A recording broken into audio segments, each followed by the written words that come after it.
ইফতারের সময় ভুলেও খাবেন না এই 4টি খাবার, কারণ এই 4টি খাবার খেতে নিষেধ করেছেন স্বয়ং প্রিয় নবী সাল্লাল্লাহু আলাইহি ওয়াসাল্লাম। এই 4টি খাবার খাওয়ার মাধ্যমে আপনার কাছ থেকে দূরে সরে যাবে ফেরেশতাগণ এবং আপনার ঈমান পড়বে হুমকির মুখে। এমনকি বর্তমান আধুনিক বিজ্ঞানও প্রমাণ দিচ্ছে, সারাদিন ক্ষুধার্ত থাকার পর এই 4টি খাবার যখন কোনো ব্যক্তি খায়, তখন সেই ব্যক্তির লিভার, কিডনি, ফুসফুস সহ শরীরের বিশেষ কয়েকটি অঙ্গের ক্ষতির সম্ভাবনা 1000 গুণ বেড়ে যায়। প্রিয় দর্শক, প্রিয় নবী আমাদেরকে যেগুলো নিষেধ করে গেছেন সেগুলো আমাদের উপরে সারা জীবনের নিষেধ অক্ষত রয়ে যাবে এবং তার নিষেধ করা কাজগুলো যারা করবে তারা ঈমান হারা এবং নবীর শাফায়াত থেকে বঞ্চিত হয়ে পড়বে। তাই ইফতারের সময় ভুলেও খাবেন না এই 4টি খাবার। প্রিয় দর্শক, আপনি কি প্রিয় নবীর বলা প্রত্যেকটি বাণী চিরসত্য হিসাবে মানেন এবং তা আমল করেন? যদি করে থাকেন তবে অবশ্যই কমেন্টে একবার আলহামদুলিল্লাহ লিখে যাবেন এবং ভিডিওটি ছড়িয়ে দিন আপনার সকল মুসলিম ভাই ও বোনদের মধ্যে, যাতে করে তারাও রোজা রাখার পরে ইফতারিতে এই 4টি খাবার গ্রহণ না করে। প্রিয় দর্শক, আসুন সকলে নিয়ত করি আসন্ন রমজানে সবগুলো রোজাই রাখবো ইনশাআল্লাহ। তো চলুন ভিডিওটি শুরু করা যাক। প্রিয় নবী সাল্লাল্লাহু আলাইহি ওয়াসাল্লাম ইফতারের সময় 4টি খাবার মারাত্মকভাবে অপছন্দ করতেন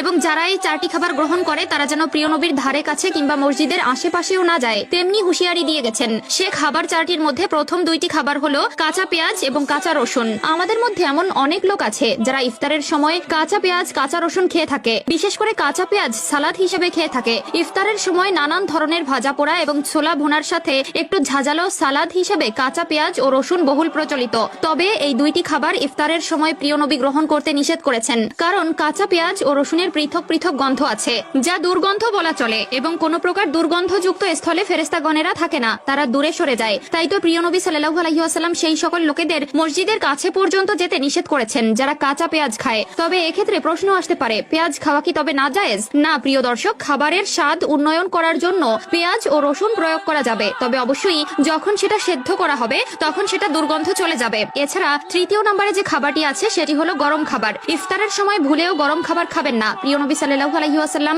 ততক্ষণ পর্যন্ত খাবার গ্রহণ করতে নিষেধ করেছে যতক্ষণ পর্যন্ত খাবারে ধোঁয়া ওঠে এবং খাবারে ফু দিতে নিষেধ করেছেন। আমাদের মধ্যে অনেকেই আছে যারা সারাদিন রোজা রেখে ক্ষুধার্ত থাকায় মাগরিবের সময় তাড়াহুড়া করে খাবার পাক করে সেই গরম খাবার খেতেই শুরু করে। এতে করে গরম খাবার খাওয়ার ফলে তার জিহ্বা, কণ্ঠনালী কিংবা পাকস্থলী পুড়ে যাওয়ার সম্ভাবনা সৃষ্টি হয়। এছাড়া বর্তমান আধুনিক বিজ্ঞান বলছে জীবনের প্রতি মায়া থাকলে অবশ্যই খাবার ঠান্ডা করে খাওয়া উচিত, কারণ গরম খাবার আমাদের শরীরের জন্য ক্ষতিকর। এছাড়া 4র্থ নম্বরে যে খাবারটি রয়েছে সেটি হচ্ছে বাসি বা পচা খাবার। এটিও এক ধরনের দুর্গন্ধযুক্ত খাবারের তালিকায় অন্তর্ভুক্ত। প্রিয় নবী সাল্লাল্লাহু আলাইহি ওয়াসাল্লাম বাসি ও পচা খাবার গ্রহণ করতে নিষেধ করেছেন। এক্ষেত্রে ইফতারের সময় অনেকে আছে সেহরির সময়ের বেঁচে যাওয়া ভাত পান্তা ভাত হিসেবে ভক্ষণ করে এবং অনেক অসাধু দোকানি আছে যারা পূর্বের দিনের অবিকৃত মাল নতুন করে তেলে ভেজে সেই বাসি খাবার আবারও বিক্রি করে। এক্ষেত্রে এ সকল খাবার খাওয়ার মাধ্যমে যেমন শরীরে সৃষ্টি হতে পারে কঠিন থেকে কঠিনতম রোগ, তেমনি অমান্য হবে প্রিয় নবীর বলা কথার এবং যারা প্রিয় নবীর বলা কথার অমান্য করে তারা কখনোই প্রিয় নবীর উম্মত হতে পারবে না। সেজন্য ভুলেও ইফতারের সময় এই 4 ধরনের খাবার খেতে যাবেন না। আল্লাহ তাআলা আমাদের সকলকে বোঝার তৌফিক দান করুক এবং দৈহিক সুস্থতা দানের মাধ্যমে আসন্ন রমজানের সবগুলো রোজা রাখার ঈমানি শক্তি দান করুক। আমিন।